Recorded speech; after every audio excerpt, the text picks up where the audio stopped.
Warahmatullahi wabarakatuh. Perkenalkan, saya Amar Fasil Aulia dengan NIM 2471 dari Fakultas Kedokteran dari kelas Islam Rahmatan lil Alamin kelas R.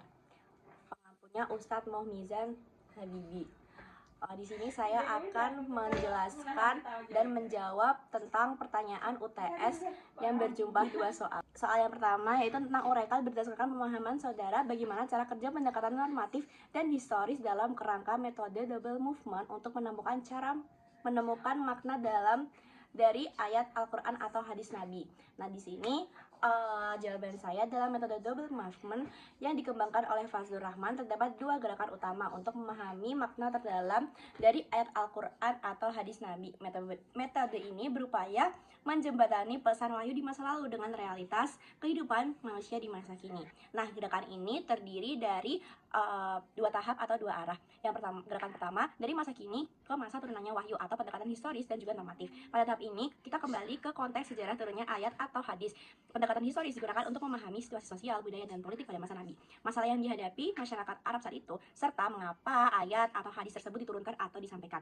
Sementara itu, pendekatan normatif menekankan pada nilai atau pesan moral universal yang terkandung dalam teks wahyu tersebut. Jadi, tidak hanya melihat teks sebagai aturan kaku, tetapi berusaha menemukan prinsip atau tujuan etis di baliknya, seperti keadilan, kasih sayang, dan kemaslahatan. Dengan 2 pendekatan ini, kita memahami makna asli dan tujuan moral dari ayat atau hadis dalam konteks aslinya. Yang gerakan kedua yaitu dari masa turunnya wahyu ke masa kini atau aplikasi kontekstual. Setelah memahami makna dan tujuan moral ayat secara historis dan normatif, kita membawa nilai-nilai tersebut ke konteks kehidupan modern.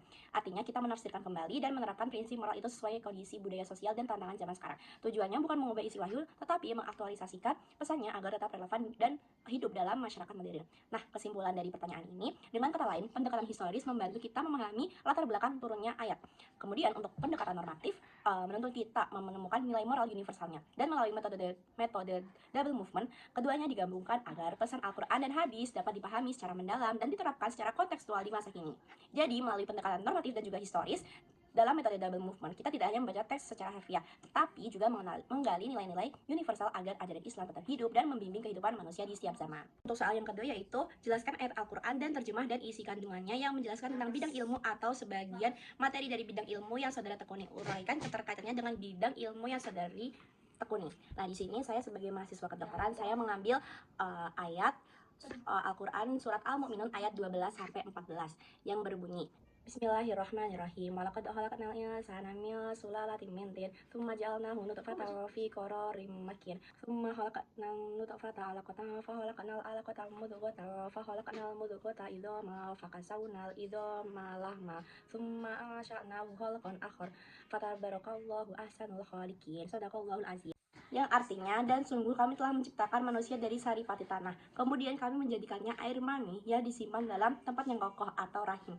Kemudian air mani itu kami jadikan segumpal darah atau alakoh. Lalu segumpal darah itu kami jadikan segumpal daging atau mudghah. Lalu segumpal daging itu kami jadikan tulang belulang. Kemudian tulang belulang itu kami bungkus dengan daging. Kemudian kami menjadikannya makhluk yang berbentuk lain. Maka Masya Allah, pencipta yang paling baik.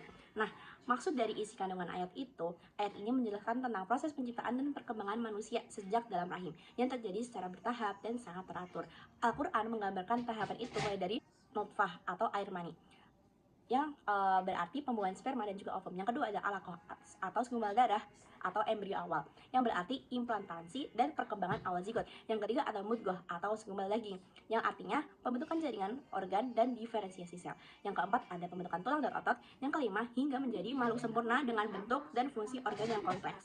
Keterkaitannya dengan bidang ilmu kedokteran, yaitu fakultas saya sendiri, ayat ini sangat berkaitan dengan embriologi dan anatomi manusia, 2 bidang penting dalam kedokteran. Dalam ilmu kedokteran modern, tahapan perkembangan janin yang dijelaskan oleh Al-Quran ini sejalan dengan hasil penelitian ilmiah tentang profesi fertilisasi, pembelahan sel, gastrulasi, organogenesis, dan pertumbuhan janin dalam rahim. Sebagai mahasiswa kedokteran, ayat ini mengingatkan kita bahwa ilmu tentang tubuh manusia bukan sekedar pengetahuan biologis, tetapi juga tanda kebesaran Allah yang menunjukkan keajaiban penciptaannya. Dengan memahami proses ini secara ilmiah, kita juga belajar untuk menjaga, menghargai, dan mengabdikan ilmu kedokteran demi kemanusiaan sesuai nilai-nilai Islam. Jadi ayat ini menegaskan bahwa ilmu kedokteran dan Al-Quran tidaklah bertentangan, melainkan saling melengkapi. Al-Quran memberi landasan spiritual dan moral, sedangkan kedokteran memberikan pemahaman ilmiah dan aplikatif tentang bagaimana kehidupan manusia diciptakan dan dijaga kesehatannya. Terima kasih, sekian jawaban UTS saya. Wassalamualaikum warahmatullahi wabarakatuh.